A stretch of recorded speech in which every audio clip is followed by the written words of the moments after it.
Hindi ba na? Ayun nga, wala naman yang masaya. 'Di ba? Wala namang scientific explanation. Tama na, boy. Marami pa to.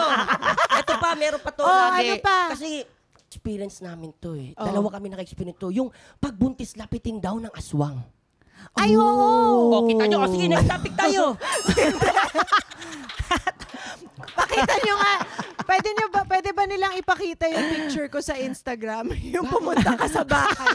Hindi, kasi ang totoong tawag sa party na yon sa aming mga Gen Z. Yes, Wow. yes. Ang saya. Is a nowhere else to wear party. So kahit anong suot mo, hindi naman Halloween party for gender Kung ano reveal. lang. Hindi, kung ano yung hindi mo masuot kahit saan. Oo. Na Isuot meron ka. So, sinuot mo. That's your chance. So yun kasi, sorry. Oo nga pala. Yung No? pamahin, lapitin sa Oo nga aswang. kasi po. Kasi I'm sure marami rin makaka-relate. Mga sa probinsya, madalas yan eh. Nangyayari. Pero ito nangyari to, Madam Cha, promise. Sa'yo? Sa amin, kami dalawa ni Isay. Sa Commonwealth? Sa Batasan. O, ano? Sinabi Hindi ko ko na na kung saan nga ako nakatira. specific. Sa mga Susunod taga-Batasan. address na eh. Sa mga taga-Batasan, confirm nga ba talagang may aswang sa Batasan? Kasi nga, one time, siguro mga 6 months si Isay. Oh. Yung bubong namin, may ganung... Oh my God. May Oh, kumikis-kis. siyempre, ako, alam kong may pwedeng pusa. Oo, Pwede syempre. pusa. Oo. Daga, ganun. Pero, may Ganun gumaganon eh. Oh. Hala, talaga. Baka naman tumalon yung pusa. Oo. Kasing laki ko yung pusa. Or kapitbahay mo yun, may utang ka. Ayaw yung Hindi. magbayad. Nagbabayad ako. Titik-tikin ko kayo. Every end of the month, bayad ako lagi. O tapos? Hindi, ito na. Sobrang takot ko din. Alam mo yung mga pamahiin na sinasabi ng mga tatanda, doon pumapasok sa akin ngayon na maglagay ka ng bawang, maglagay ka ng asin, nilagay ko talaga lahat. Tapos meron ako isang parang bigay sa akin ng kapatid nating Muslim na Chris. Oh. May Chris ako, dilabas sa lagaw. Pumunta talaga ako sa labas. Ano yung Chris? Parang ano siya, it's a different type of sword.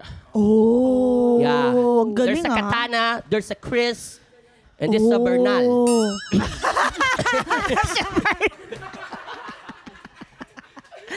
Chris Bernal.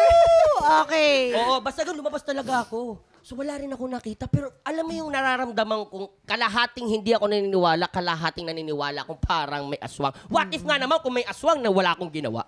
Oo. Pwede na. Oo, asin lang Ikaw, naman. meron ka bang Magagamit. kwentong ganon or experience? Hindi, meron lang nung pinanganak na si Apollo. Pero baka kasi nagpo-postpartum ka. Yung wala kang tulog, nagkakaroon ka ng intrusive thoughts. Oo.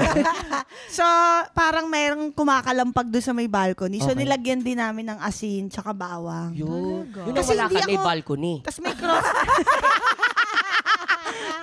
Kasi may cross pa siya pag natutulog. Tapos meron kaming kinuha sa simbahan yung, meron pa sa Chinese yung red na coral bracelet.